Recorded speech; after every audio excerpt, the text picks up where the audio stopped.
你越是放不下苦就越深。你以为你在坚持，其实你只是不敢放手。停下来想想，你现在最放不下的是什么？是一段关系，一次背叛，一个再也回不去的人，还是一件你觉得不公平的事，一个始终没等到的结果？你已经紧紧抓着它多少年了？3年、5年，还是整整一辈子？你跟自己说放不下，是因为你重情重义，是因为你认真，是因为那件事情真的很重要。但我想对你说一句可能让你不舒服的话，你放不下不是因为那件事情有多重，而是因为你已经把放不下这件事本身当成了你存在于这个世界上的某种证明。你不是在坚持感情，你是在坚持你对感情的执念。你不是在寻求公正，你是在坚持你对公正应该由你来定义这件事的执念。你紧紧抓住的那个东西早就不是它本来的样子了，它已经变成了一根你亲手打造，然后插进自己心口的钉子，而你每天都在问为什么这么痛。这就是佛学里说的执念生苦。很多人第一次听到这句话会有一种生理上的抵触，他们会说你这是什么意思？难道我不应该有感情？难道我不应该在意？难道所有的坚持都是错的？我明白这种感受，因为从小到大我们被灌输的逻辑是坚持就是胜利，有情有义才是好人，执着才能成功。这个逻辑本身没有完全错，但它被应用在了所有地方，包括那些根本不适用它的地方。执念这个东西从外面看像是力量，但从里面感受它是一把枷锁。今天我们就从这里开始，我们要走进那个你紧紧握住却不愿意松开的地方，看清楚它的真实面目。然后我们再讲那个真正让人解脱的东西，不是遗忘，不是麻木，而是一种彻底的有力量的放下。在我们正式进入这个话题之前，我想先讲一个场景，你可能非常熟悉，或者说你可能就生活在这个场景里。有一个女人，我们姑且叫她阿梅。阿梅今年43岁，在一家中型企业做了16年的财务主管。她的工作能力在公司里是公认的，账做得清楚，人也认真，从来没有出过一次大的差错。但就在去年，公司来了一个年轻的新总监，这个总监带来了自己的人，把阿梅调离了她做了16年的岗位，安排她去管一个没有实权的内部归档部门，用公司的说法叫战略调整。阿梅当时没有发作，她回家以后把这件事压在心里。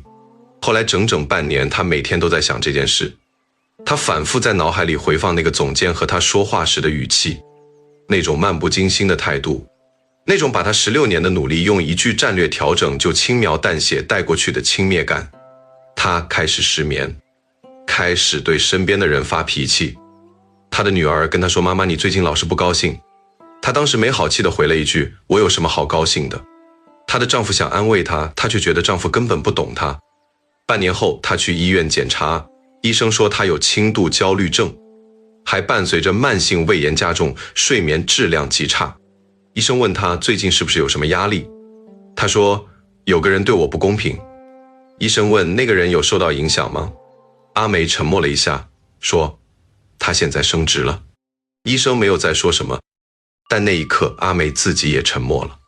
她突然意识到一件事，那件让她整整半年睡不好觉，让她胃炎加重，让她女儿感到陌生，让她丈夫不知道怎么靠近她的事。那个人根本不知道，她甚至不记得那天跟她说过什么，而她已经在心里和她打架打了整整半年。她把那半年里所有的愤怒委屈反复的思量，失眠的夜晚全部赠送给了一个对此毫不知情的人。这就是执念，它消耗的是你的生命，滋养的是那个你憎恨的人的形象，那个其实只活在你脑海里的形象。现在让我们从佛学的角度来看这件事。在佛陀的教导里有一个词叫做苦集灭道，这是佛法的四圣谛，是整个佛学体系的核心地基。集这个字指的是苦的来源，是苦的根。而佛陀说，苦的根不是外界的那个人，不是那个不公平的事，不是那个已经过去的结果。苦的根是可爱，是执取，是对某种东西的无休无止的抓握。用现代话来说，苦的根是执念。佛陀在2500年前就看穿了这件事儿，人类的痛苦不是来自世界对你做了什么，而是来自你的心对那件事情产生了什么样的执着。同样一件事，放下的人，他最多是一道疤；放不下的人，他是一根每天都在往深处钻的刺。刺的深浅不由那件事决定，由你对他的支取程度决定。这不是在说受害者有罪，这不是说那个伤害你的人是对的，这是在说一个更残酷的真相。那件事已经发生了，已经是过去的业，是已经结下的果，而你现在能掌控的只有你当下的心念。你选择继续直取，苦就继续增长；你选择松开，不是原谅，是松开，苦才有机会开始消散。现在我们要深入一点，我要讲到一个很多人误解的概念，业力。很多人一听到业力，脑子里浮现的是一种很玄学的东西，好像是冥冥中有一股神秘的力量在追着你，给你安排惩罚和奖励。不是这样的。佛学里的业力本质上是一个非常精密的心理物理学逻辑。业这个字梵文叫 karma， 意思是行为，是行动，是选择。每一个行为，包括身体的行为、语言的行为，更重要的是心念的行为，都会产生一个对应的印记。这个印记不会凭空消失，它会以某种方式在你的生命里延续。用现代心理学的语言来说，每一个念头，每一次重复的情绪反应，都会在你的神经系统里留下印记，形成习惯性的认知模式。当你每天反复愤怒，你的大脑就越来越擅长愤怒，越来越容易被触发愤怒。当你每天反复直取，你的心就越来越难以放松，越来越容易陷入直取的状态。这不是玄学，这是心理学。佛学只是比现代心理学早了2500年说清楚这件事。业力的可怕不在于它是一种惩罚，业力的可怕在于它是一种惯性。你越陷越深，不是有什么神秘力量在拉着你，是你自己的心念模式在不断自我强化。你放不下那件事，每次想起来都会再一次体验那种愤怒和委屈，每一次体验都是在给那个愤怒的神经回路加固一次，每一次加固就意味着下一次会更容易被触发，更难以平息。这就是执念产生的业力循环。而这个循环一旦开始，如果没有一个清醒的力量来干预，它是不会自行停止的。现在我要讲一个故事，这个故事发生在宋代，主角是一位住在江南山中的禅师，法号慧明。慧明禅师年轻时出身于一个商人家庭，父亲经营茶叶生意，在当地颇有声望。但在慧明16岁那年，他父亲的一个生意伙伴，一个同他父亲相交20年的老友，背叛了他们。那个人趁着一次大规模交易私吞了共同采购的款项，随后失联。慧明的父亲因为这件事家业几乎崩溃，积劳成疾，在慧明19岁那年病逝。临死之前，他的父亲握着慧明的手，断断续续说了很多话，但其中有一句慧明记了整整30年。他父亲说，那个人欠我们的，老天不会忘。这句话在慧明心里生了根，他在心里默默记着那个人的名字，那个人当年的面貌，那个人逃走的方向。后来慧明出家，成了一名修行者，他在禅定中有所领悟，在经论中有所得益。外人看来，他已经是一位气度沉稳、颇有修为的禅师，但他心里那粒种子从来没有消失过。他30年来在无数个夜晚的禅定中，时不时会浮现那个人的面孔，有时候是愤怒，有时候是一种很难说清楚的悲哀，有时候只是一种沉沉的说不清楚的压迫感。他以为他已经放下了，因为他从来不提这件事儿，从来不对人说起。他误以为不说出来就是放下了。直到有一天，他的一个弟子从山下回来，带来一个消息，那个当年背叛他父亲的人已经在30年后死去了，死得很凄惨，晚年孤苦，儿女都不在身边，据说是在一个破旧的客栈里孤独地咽了气。弟子以为这是个好消息，对慧明禅师说，那个人终于得报应了。慧明禅师当时沉默了很久，他以为自己会感到某种释然，但他发现他心里什么感觉都没有，不是平静，而是一种奇怪的空洞。那个曾经让他父亲念念不忘，也让他30年来心里始终压着一块石头的人，就这样消失了。但那块石头还在。慧明禅师在弟子离开后，独自坐在禅房里待了整整1夜。第二天早晨，他对弟子们说，今天我要讲一件事，不是为了你们，是为了我自己。他把这件事从头到尾原原本本讲了一遍，30年里第一次开口。他讲完之后说了一句话，他说，我以为我在等那个人受报应，但其实我等的是自己的允许，允许自己从那件事里走出来。他说，我父亲临死之前说老天不会忘，但老天当然不会忘，因果自有轮转。问题是我自己在这30年里已经被那件事绑住了，我把那个人恨进了我的心里。他在外面活着，老去死去，但他在我心里从来没有死过。我以为我是在等他的惩罚，其实我是在惩罚自己。慧明禅师说完这些话，低下头，眼眶红了。那是弟子们第一次见到这位老禅师落泪，但那眼泪不是悲苦的眼泪，那是一种松动的眼泪，是一块压了30年的石头，终于开始在某一刻松动时从缝隙里渗出来的那种东西。我讲这个故事是因为这件事里有一个非常重要的心理机制，我们必须看清楚。很多人以为坚持执念是在守护一件重要的事，但实际上他们在无意识中做的是一件完全不同的事。他们在用放不下来维持一种关系。慧明禅师放不下是因为在某种意义上记着那件事，是他和亡父之间最后一根纽带。他父亲说老天不会忘，他就替老天记着。他是用执念来维持一种和父亲的连接，但这种连接是假的，他父亲早已不在了。他守着的是他自己内心深处对父亲的思念，以及对当年那种无力感的记忆，那种眼睁睁看着父亲被人害了，却什么都做不了的无力感。那个无力感才是真正的核心。恨那个人是用来掩盖那种无力感的，而执念则是用来掩盖恨背后那个更脆弱的东西的。就这样层层包裹，一层一层，最后看起来像是坚持，像是情义，像是正义感。其实最里面那一层是一个还没有被好好安抚过的伤口。这就是执念的心理机制，它从来不是一个单纯的抓住不放的动作，它是一套完整的心理防御系统。你用它来保护自己不去面对那个更深的痛，你用它来维持一种你需要的关系幻觉，你用它来定义你自己。我是一个有情有义的人，我是一个不屈服的人，我是一个记得住仇的人。执念不仅仅是你的苦，它还是你的身份的一部分。这才是为什么放下这么难。放下不只是放下那件事，是放下那个你用那件事构建起来的自我形象，这才是真正的难关。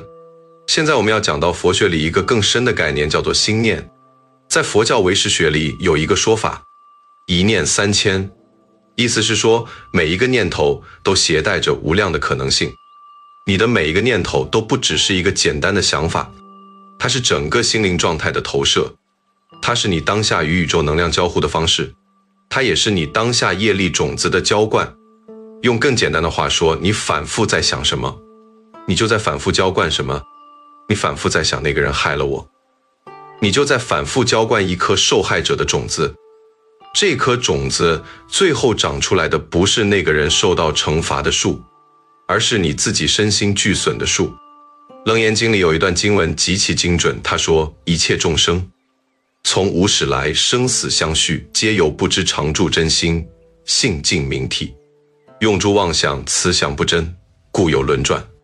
翻译成现代语言，大意是说，所有人痛苦的根源是因为我们用虚妄的念头来支撑自己，而这些念头并不真实，所以我们才会在痛苦中不断轮回。轮回这个词，很多人以为是前世今生的概念，但在禅宗的理解里，轮回也可以是发生在这一辈子里的。你反复进入同一种痛苦模式，反复被同一种执念绑住，反复在同一种人际关系里受伤，反复遇到同一类型的人，这就是你的心灵轮回。不是前世今生，是今天明天，是昨天和这一秒。而这个轮回的驱动力就是你的执念。你放不下，你就在轮回。你以为是那件事把你困住了，其实是你的心念把你困住了。那件事早就结束了，是你的心念让它在你的现实里永远没有结束。我知道有些人听到这里心里会有一种委屈，他们会说，你说的这么轻巧，放下就放下。那我受的那些苦算什么？那个人做的那些事儿难道就这么算了？我听到这种感受了，这种感受是真实的，是合理的。你所受的苦是真实的，那个人做的事是真实的。我从来没有否认这件事，但我需要你去想清楚一个问题，那个人做的那些事儿算了吗？和你要不要继续被那件事儿折磨，这是两个完全不同的问题。你以为放下是在替那个人免除责任，但放下跟那个人本质上毫无关系。放下是你对自己说，这件事已经发生了，已经是过去的业，已经是结出来的果，我不能改变它发生了，但我可以选择我接下来的心念方向。我选择不再把我有限的生命继续用来供养那颗执念的种子。这不是在说那个人没有问题，那个人的业自有因果来承接。佛法里讲得非常清楚，业力不灭，善恶必报，时节因缘自有定数。你不需要去做那个执行者，宇宙自有它的运行规则，你唯一需要做的是处理好你自己的心念，这才是你真正有资格掌控的那一部分。现在我们要讲一个非常具体的问题，执念是怎么形成的？我们为什么这么容易陷入执念？这不是一个简单的道德问题，不是因为我们意志力不够强，也不是因为我们不够聪明。执念有它深刻的神经生理基础。从心理学角度来看，人类的大脑有一个特别的倾向，叫做未完成事件效应，也叫做蔡格尼克效应。实验心理学家布鲁马·蔡格尼克发现，人类对于没有完成的事情，记忆会比对已经完成的事情更加深刻，反复回想的频率也会更高。因为我们的大脑是一个追求闭合的机器，它无法对一个未完成的循环放手。当一件事情带来了巨大的情绪冲击，又没有得到一个让大脑满意的终结，比如那个人没有道歉，比如那个结果没有得到纠正，比如那段关系没有一个正式的告别，大脑就会反复的强迫性的回到那件事上，试图在脑内完成它，解决它。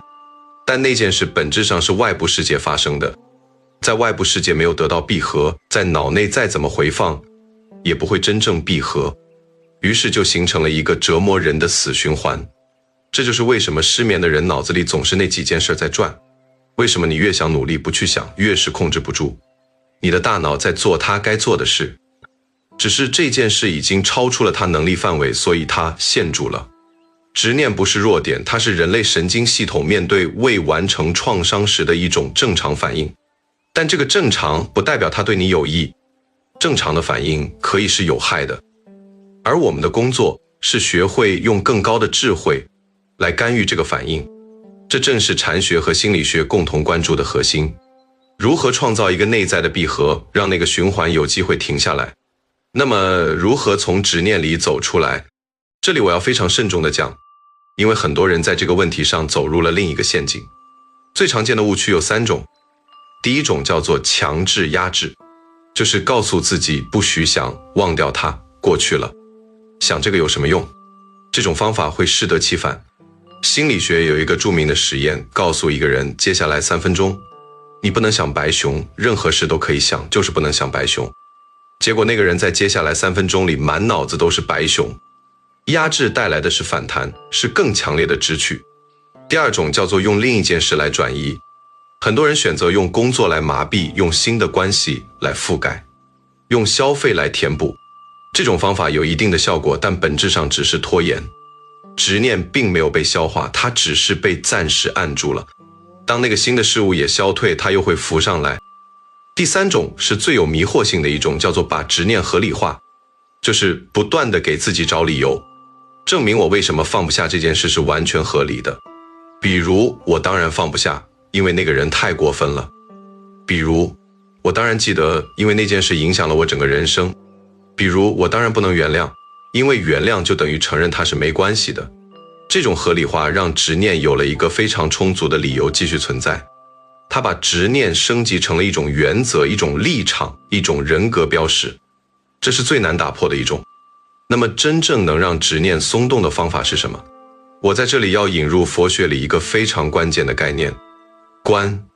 观这个字在佛学里有非常深的含义，它不是分析，不是评判，不是解决，也不是压制。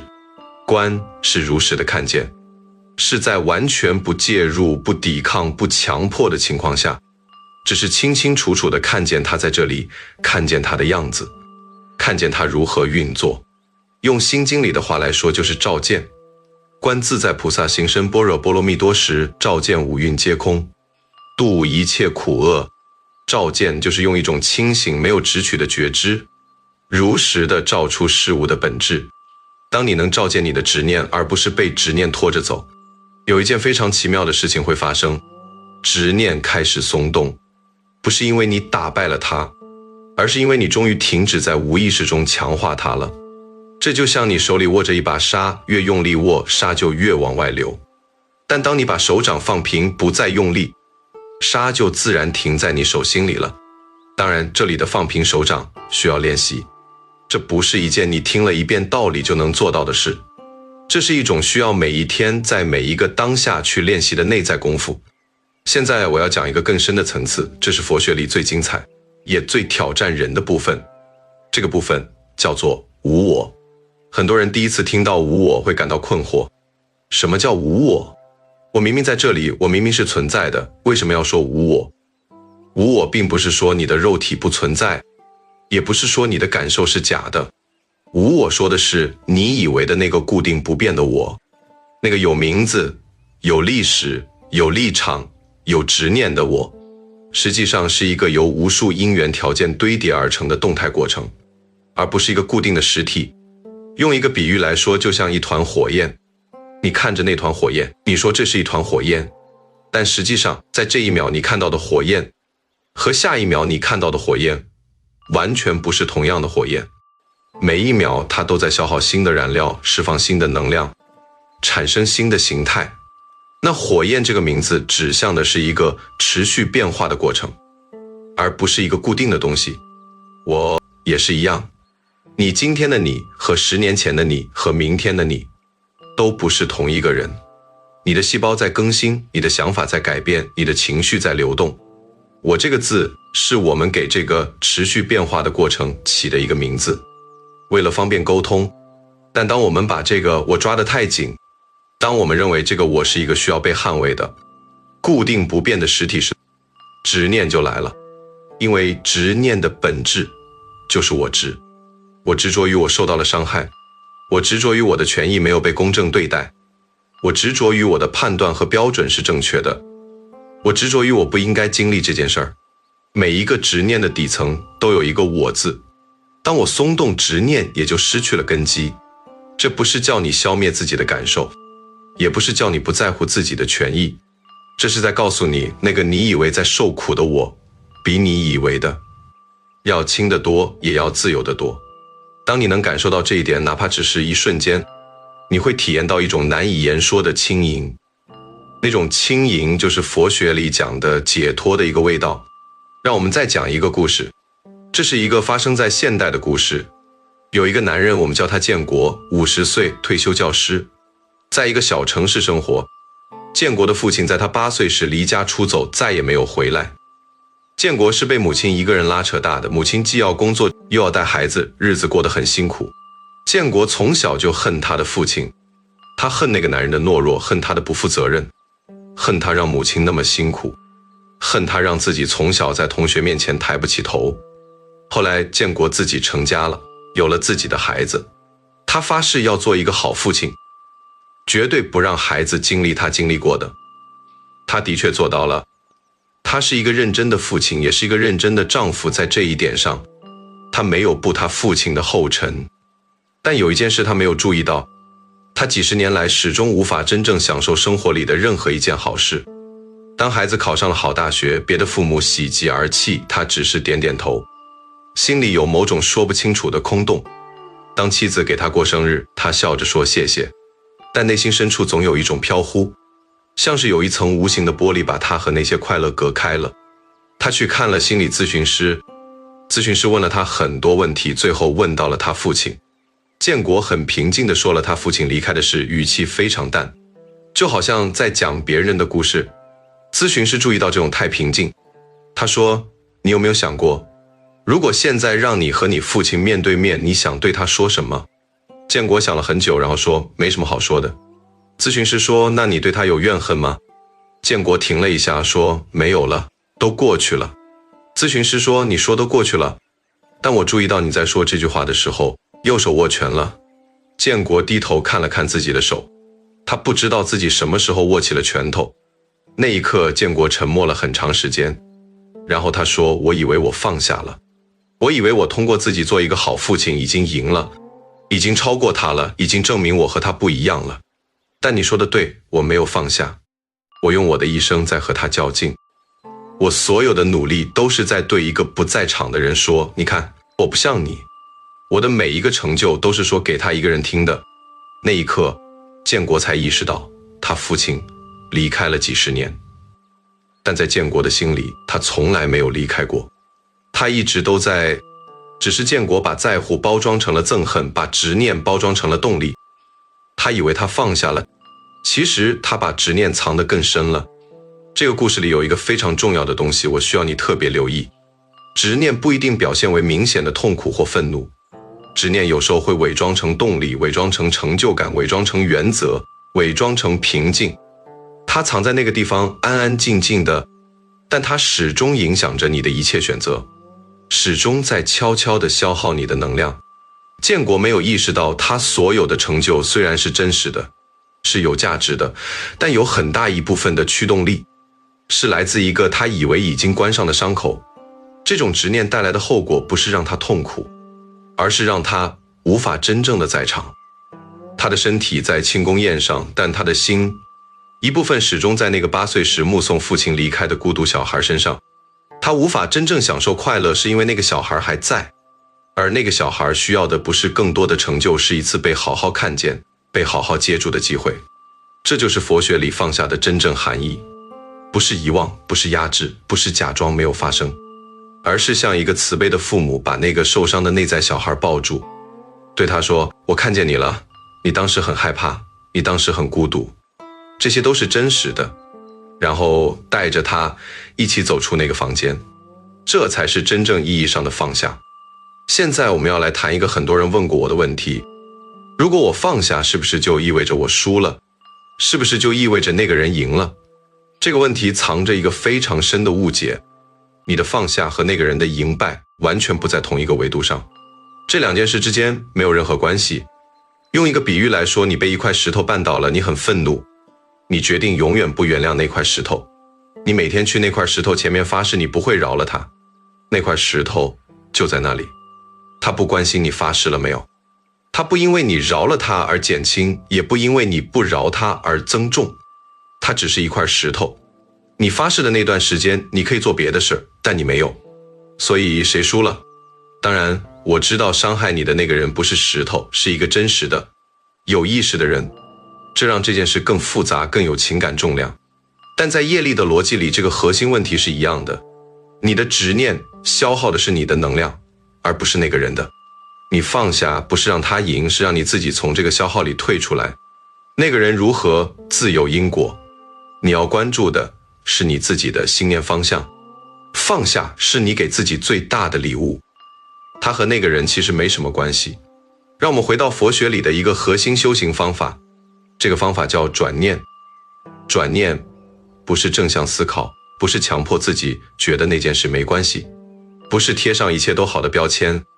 转念是在看清了因果的基础上，有意识地改变心念的流向。它分3个步骤。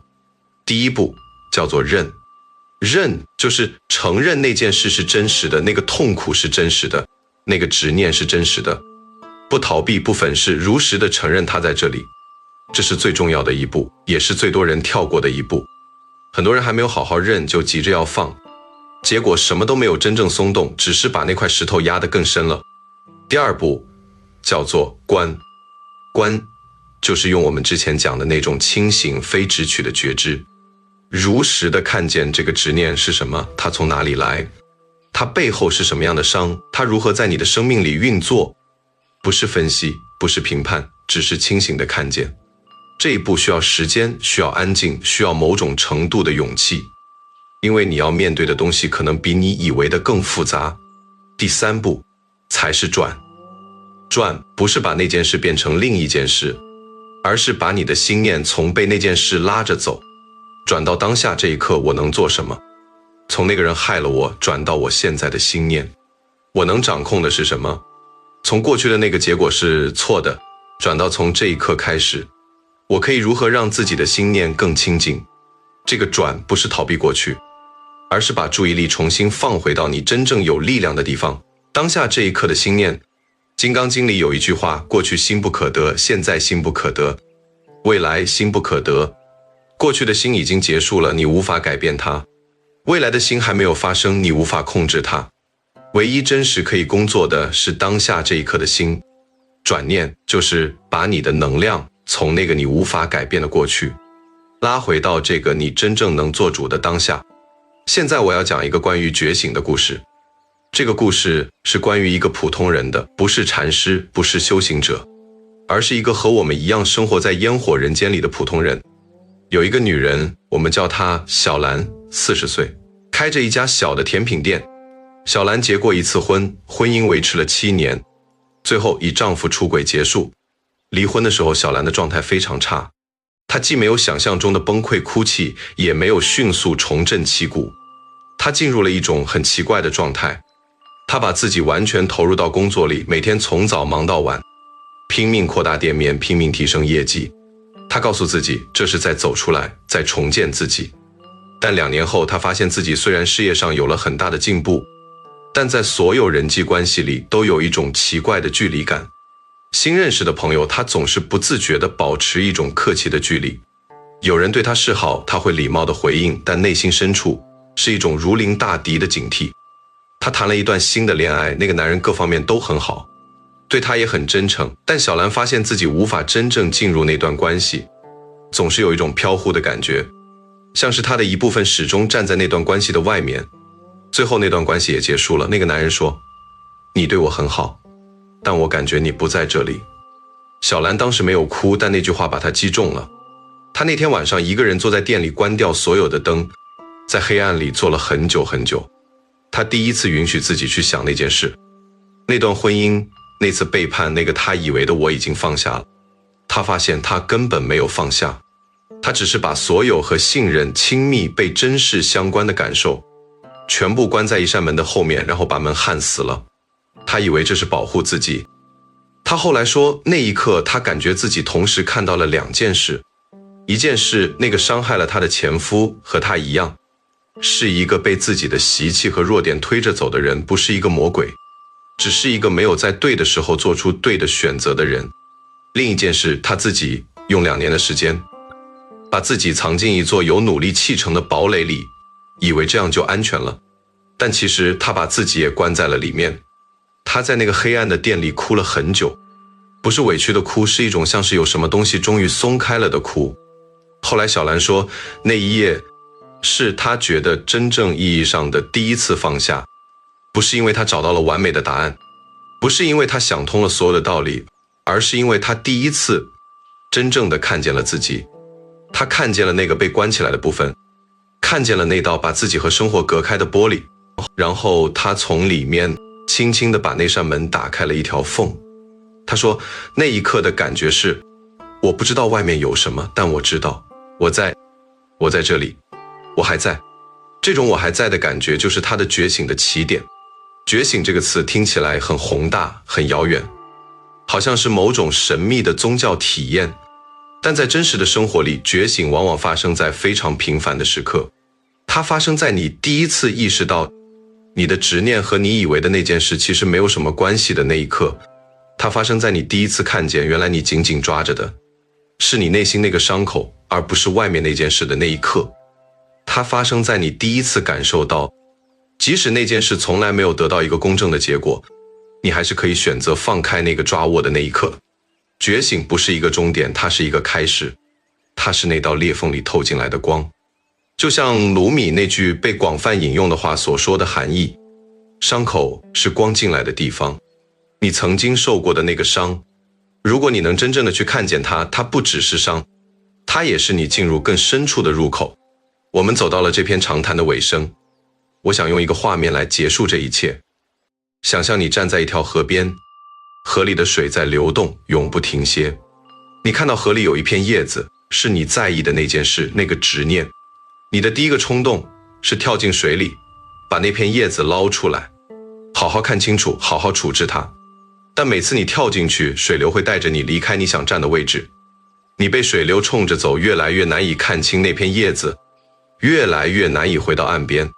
现在我邀请你做一件不同的事，站在岸边，只是站在岸边看着那片叶子随着水流移动，不去追它，不去捞它，也不去假装它不存在，只是看着它。你会发现，当你不去追，当你不去直取，那片叶子就随着水流慢慢的越飘越远。河水还在流，但你站在岸边，脚踩着实地，你不在水里了。这就是放下的姿态，不是对那片叶子的遗忘，而是你对自己位置的清醒认知。我在岸边，我不需要跳进去，我可以只是看见它，然后让它流走。这一生我们都在学一件事，什么值得抓，什么值得放。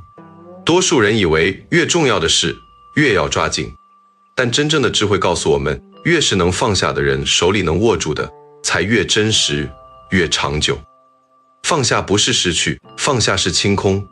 当你清空了那些已经消耗了你太久的执念，你才有力量，有空间去接住真正属于你的东西。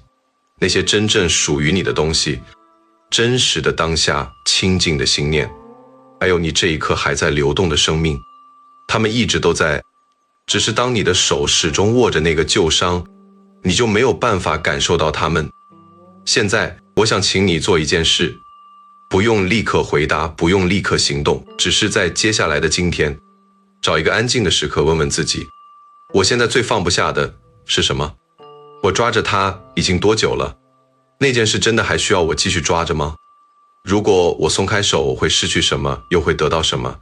就这4个问题，不需要答案，只需要你真实的坐在这些问题面前。因为真正的觉醒从来不是被别人的道理唤醒的，它是你在某一个安静的时刻，深深的、诚实的照见了自己以后自然升起来的。愿你在那个时刻足够安静，愿你在那个时刻对自己足够慈悲，愿你的手能一点一点从那个已经握了太久的地方轻轻地松开来。山河还在，日月还在，你的生命还有很多很多没有走过的地方，放下才能上路。我知道这些话说起来容易，做起来是一生的功课。放下不是一件一次就能完成的事，它是一个反复的来回的过程。今天你觉得松了，明天那个念头又回来了，那是正常的。